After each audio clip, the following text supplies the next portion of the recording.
I dress like this on purpose. These clothes be camouflaged to prevent fuckboy from bulls eyeing my body. Still, I'm doe-eyed enough for target practice.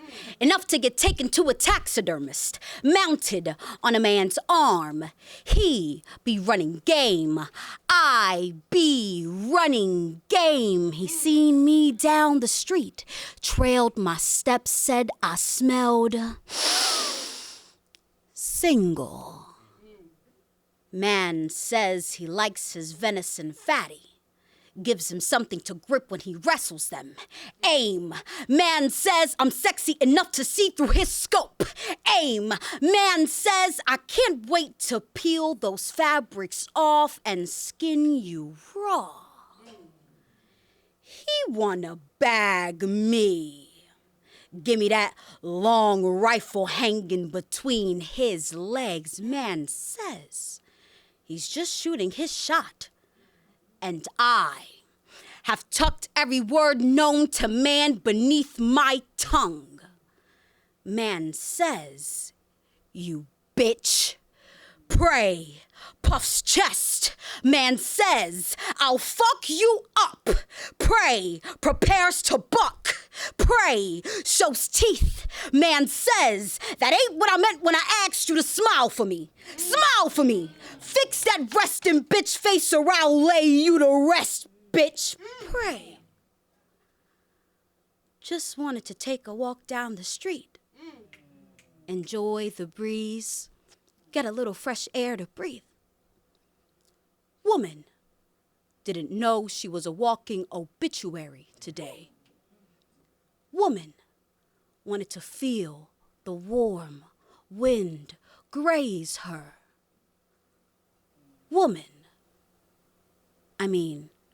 Pray, forgot that no matter the weather, it's always hunting season.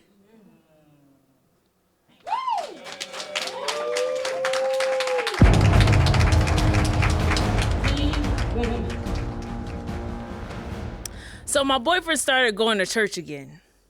There's this unwritten rule that I'm supposed to join him. And as a man, I suppose I'd find comfort in religion if patriarchy was preaching from the pulpit. I have nothing against churchgoers. I just haven't found a church home that listens to the 85% of women running the church.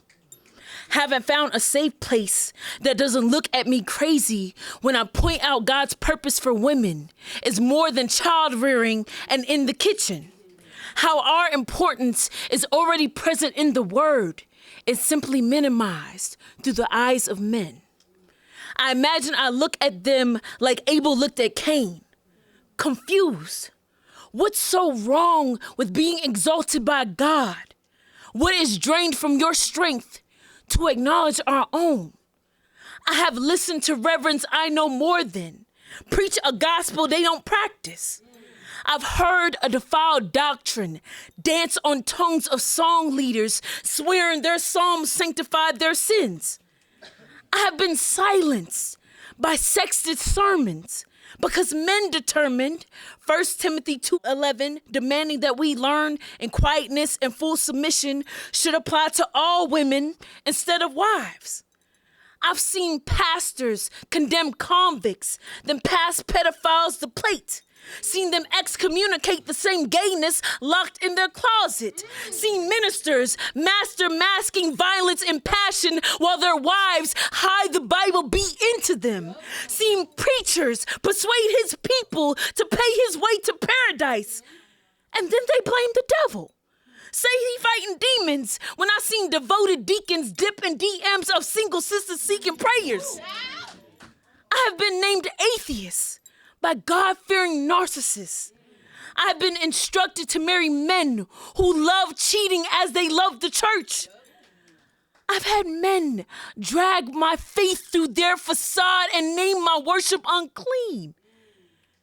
And I know the church is more hospital than haven.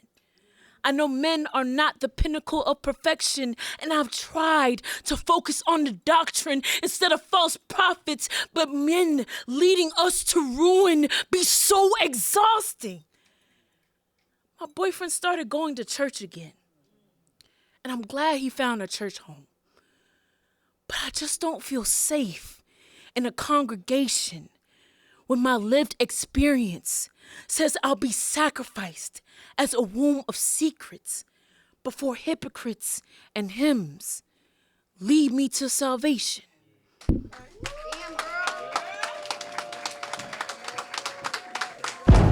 Round 2, family. In an alternate universe, my father is a deadbeat, I beat dead any day a dog with a mean bite for a bark a drunk that gulps down spirits to wage war with his demons, beats my self-esteem blue, comes back to consciousness, then calls it paranormal activity. As if I wasn't used to his ghosts leaving behind cold spots in our home anyway. In this alternate universe, when I see him, I lean in for a hug. He reaches for his pocket, hands me a $100 bill, where the residual heat of his palm is the closest I'll ever get to his warmth. But in this universe, my father calls it being a provider. He labels his alcohol addiction functioning. When father is drunk off the Hennessy, I get to spend time with my dad. He asks about my day, doesn't small talk me out of his sight, and in those moments I forget that when he's sober, his words pile up like plaque on his teeth, and I wait to hear the cork pop so I can see him again. In this universe, I walk in through the front door of my childhood home for the last time, with the script of what I'm going to say tattooed on my tongue. My dad looks at me and says hello, but my ears don't recognize the sound. I sit face to face with him on the couch. We need to talk. I glance at his bottle of Hennessy, bargaining for us to switch seats, and I tell him everything. What my uncle did to me, for how long, why I never spoke up. With every detail, his face grew more and more concrete. His eyebrows didn't furrow. His hands refused to close into fists. He didn't even reach for me, but instead stared through me. He asked, "Well, what do you want to do?" Alternate universe dad. Listen to me tell it all. Every gritty detail. His fist gripped tight around the Hennessy's neck, then said, "Okay, I'll be back. I'm gonna go to the store to buy a pack of cigarettes." But in this universe, father stays. And I wish I lived in the alternate ending.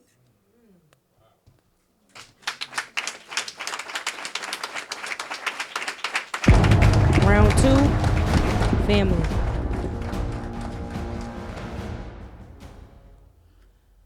Dear Father, how long will our relationship be the warning lights you choose to ignore? The hazards flashing. When I imagined being a mechanic's daughter, I imagined us coming in all greased up after changing the oil. I imagined us laughing while you teach me how to change a flat. I imagined us bonding over cars. Not you. Forget me like I never existed. I wish you remembered me like your dream car, 'cause you hug like a car crash with no seatbelt. Your love always feels like accident. When you said I had 2 baby fathers by 23, I heard the brake line snap between us, saw my care bleed a slow leak. When you said my son would kill himself if he moves with me, I heard tires slash, deflate the last chance of us rolling together. I don't have a spare 30 years to give you. Our time together be dust on the rear view. 'Cause seeing you is a rare view. Stop fooling yourself. You can't buy our relationship when you never bought the title father. You asleep at the wheel of parenting. You still don't know that humans run on emotion and you run from emotions. Like 80s high-speed car chase. So scared of facing mom's bruises when I ask what happened. You stutter like bad starter.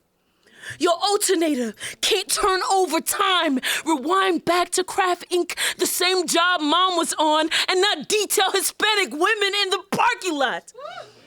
My lack of respect for you comes from how you treat women like lemons. Never thought how confusing it is to be raised by a mechanic, fixing all these fixer-uppers, but leaves our relationship on the side of the road. You neglect me like oil change. Forget me like car keys. Why was I not important enough for you to change your ways?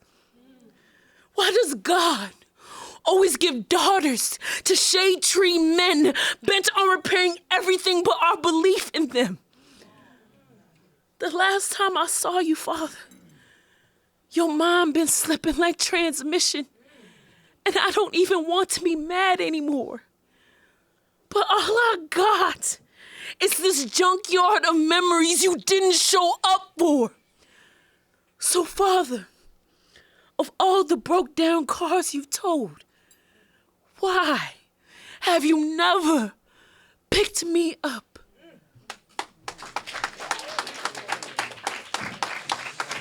All right, let's get in round 3, y'all. Last round, Apex. Before I knew to search for my reflection in the mirror, I scavenged for it at the bottom of a plate, patted the pit in my stomach for a frame fit to bodyguard my girlhood. So when my mother told me, "Look in the mirror before you eat," I grabbed a spoon instead to avoid the sight of what was already devoured.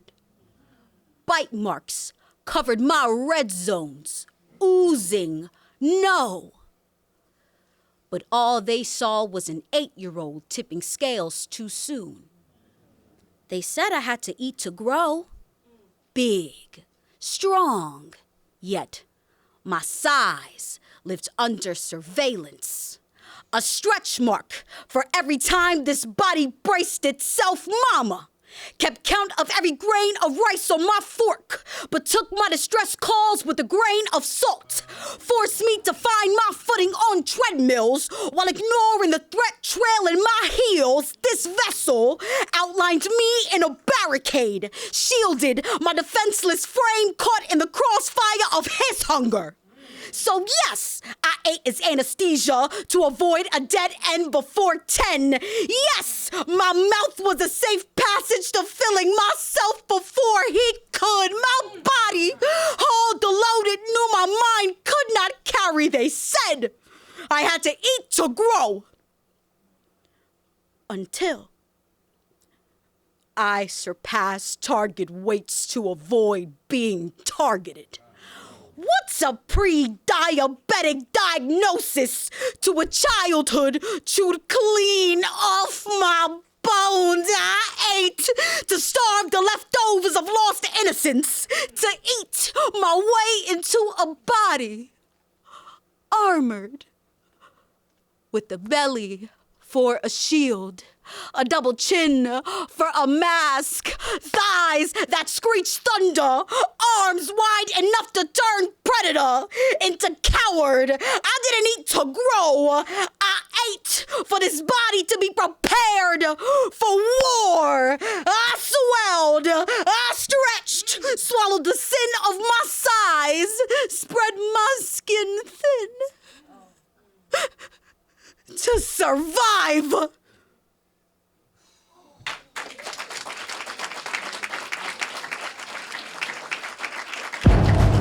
let's get in round 3, y'all. Last round, Apex. So here's why I hate Orange. Orange is not from here. Oranges are immigrants. But as soon as Orange stepped his racist, rapist ass in the Oval Office, birthright citizenship is banished. Orange swears he's right for the position. At best, he turned the U.S. into a Diddy party.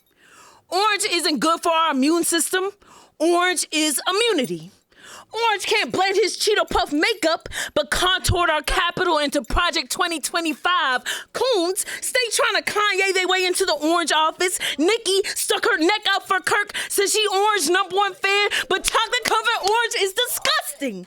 Orange says America first, but half the country can't afford the fruit they voted for. Damn, should have chose the black woman.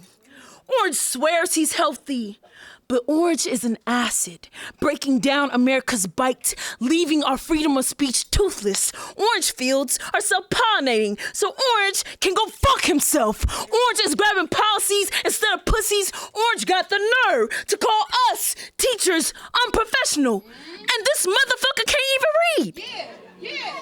This ain't a democracy. This is an idiocracy run by orangutan. Commercial break. Orangutans are innovative, known for passing down knowledge. Orangutans make brilliant leaders, unlike this clownfish with his toupee flapping like Nemo. Orange snatches tax-paying apples for survival, but Renee Good didn't carry a rifle. Keith Lee was not probable cause. This is where you ask, am I really comparing apples to oranges? And no, I'm not. Orange already deported them. Orange isn't the new black, it's the old white. Pillaging land be Orange's birthright. Orange jumpsuits are the evolution of our founding fathers. Orange pours ice into the streets, squeezing homegrown residents into concentration camps. Can you taste the orange Auschwitz in America? Orange bombs us into World War III and isn't a terrorist? Orange juice is a process. Select the right oranges, extract the nutrients, filter, and sterilize. Select a sunny dictator, one brimming with fascist foam. Extract Venezuela's leader, distract from the disappearing apples until they're boxed in crates and cages. Filter the media. Till Canada leaks the blood orange genocide this nation can't hide. Orange, you mad? Orange, you tired of rights peeled away? But I don't stress. I make orange juice. Select the right orange Glock. Extract orange rotting our liberty. Filter this fool out our history and sterilize. To a pope.